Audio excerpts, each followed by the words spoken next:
बिस्मिल्लाहिर्रहमानिर्रहीम। अस्सलाम वालेकुम प्यारे व्यूवर। ये देखें जी, मैंने ये बच्चे के लिए टोपी बनाई है। ये बड़ी खूबसूरत है और इसमें मैंने आंखें भी लगाई हैं, नोज़ी भी लगाया है। ये बेबी हंस भी रहा है।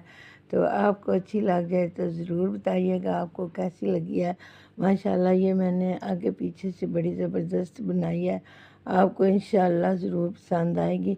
अगर आपको अच्छी लगे तो ज़रूर बताइएगा। और साथ मैंने रैबिट वाली बनाई है। ये देखें माशाल्लाह इसका ये पोर्शन कितना खूबसूरत बना है। ऐसे लग रहा है जैसे रैबिट बैठा हुआ है माशाल्लाह। तो आपको ये अच्छी लग जाए तो शेयर करिएगा, लाइक करिएगा, सब्सक्राइब करिएगा। अपनी दुआओं में याद रखिएगा। अल्लाह ताला आपको भी सेहत और बरकत वाली ज़िंदगी दे और इस तरह की चीज़ें आपको अल्लाह ताला अता फरमाए। आपके बच्चों को बताए माशाल्लाह जज़ाकल्लाह।